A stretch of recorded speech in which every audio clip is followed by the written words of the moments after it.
રાજકોટમાં રેસકોર્સમાં વહાલીના વધામણા સમૂહ લગ્નનું ભવ્ય આયોજન કરવામાં આવ્યું હતું। તેરા તુજકો અર્પણ વાક્યને સાર્થક કરતા JMJ ગ્રુપના મયુરધ્વજસિંહ જાડેજાએ 101 દીકરીઓને વહાલભેર વડાવી હતી। તેઓએ દીકરીઓને 41થી વધુ વસ્તુઓ કરિયાવરમાં આપી હતી। આ સમૂહ લગ્નમાં દીકરીઓને સંતો, મહંતો સહિતના સમાજના શ્રેષ્ઠીઓએ આશીર્વાદ આપ્યા હતા। આ તકે મયુરધ્વજસિંહ જાડેજાએ જણાવ્યું હતું કે સમૂહ લગ્ન એ સમાજની એક શ્રેષ્ઠ વ્યવસ્થા છે। JMJ ગ્રુપના યુવા સંચાલક, ક્ષત્રિય સમાજનું ગૌરવ અને યુવા અગ્રણી ભાઈ શ્રી મયુરધ્વજસિંહ જાડેજા દ્વારા આજે સર્વ જ્ઞાતિની 101 દીકરીઓના સમૂહ લગ્નનું આયોજન કરવામાં આવ્યું છે। હું જાણું છું ત્યાં સુધી વર્ષોથી આ પ્રકારનું આયોજન જાડેજા પરિવાર દ્વારા કરવામાં આવે છે। સાચા અર્થમાં એક પુણ્યનું કામ જેમને કહી શકાય એવી અનાથ દીકરીઓના લગ્ન કરવાનું જે ભગીરથ કાર્ય એમના દ્વારા કરવામાં આવે છે, ખૂબ સરાહનીય છે, પ્રશંસનીય છે। આમ પણ શાસ્ત્રમાં એવું કહેવાનું છે કે કદાચ એક અશ્વમેઘ યજ્ઞ કરવાથી જેટલું પુણ્ય ન મળે એના કરતાં અનેક ગણું પુણ્ય એક દીકરીના, અનાથ દીકરીના લગ્ન કરવાથી મળતું હોય છે। એટલે આ પ્રકારનું આયોજન ખૂબ પ્રશંસાને પાત્ર છે। અને આમ પણ એવું કહેવાય છે કે ક્ષત્રિય ધર્મ તો દયાદાન અને દાતારી, વટ વચન અને વીરતા, માન મર્યાદા અને મોભો એક ક્ષત્રિય સમાજનું આભૂષણ છે।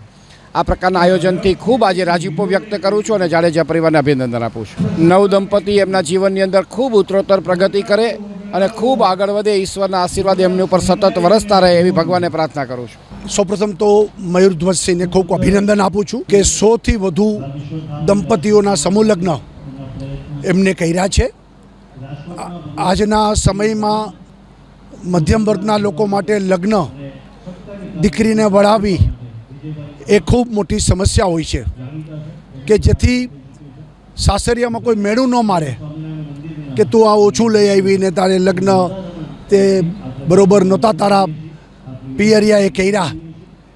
એવે સમયે ખૂબ ધામધૂમથી કરિયાવર આપીને મયુરધ્વજસિંહે જે સમૂહ લગ્ન કરાવ્યા છે એ માટે એમને ખૂબ અભિનંદન આપું છું। અને હવેના સમયમાં સમૂહ લગ્ન વધુને વધુ થાય એ પણ આજના સમયની માંગ છે। મયુરધ્વજસિંહ મહેન્દ્રસિંહ જાડેજા। બસ જેમ કે આપ સબ જોઈ રહ્યા છો કે 101 દીકરીઓના સમૂહ લગ્ન શરૂ છે। અત્યારે સર્વજ્ઞાતિ છે અને ધામધૂમથી અને સારામાં સારો કરિયાવર આપણે અહીંયા આપીએ છીએ અને મહેમાનો, સંતો આશીર્વાદ અહીંયા દઈને પધારી ચૂક્યા છે। સંદેશો ખાસ કરીને એ કે સમૂહ લગ્નની પ્રથા છે જે હવે એક તો જોઈ શકાય કે અત્યારે સમૂહ લગ્ન ખૂબ વધારે થવા જઈ રહ્યા છે। અને એ ઉપરાંત જો સમૂહ લગ્નમાં તમે ભાગ લ્યો તો ઓછામાં ઓછા ખર્ચમાં પતે છે અને દીકરીઓના મા બાપની ચિંતાઓ દૂર થતી હોય છે।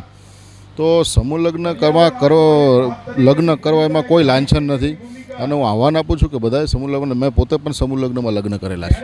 નવદંપતીઓને આશીર્વાદ આપીશ, પ્લસ કે એક સૂચન પણ આપીશ કે એકબીજામાં સહનશક્તિનો ભાવ રાખવો, મા બાપની ઇજ્જત આપવી, પ્લસ કે હવે તમે લગ્ન કરીને દીકરીઓ ખાસ કરીને જ્યારે સાસરે જાય છે તો એમનું ઘર છે અને એ ઉપરાંત જે મા બાપ છે એના સાસુ સસરાને સાચવવાની ખુદ જવાબદારીથી સાચવવા જોઈએ।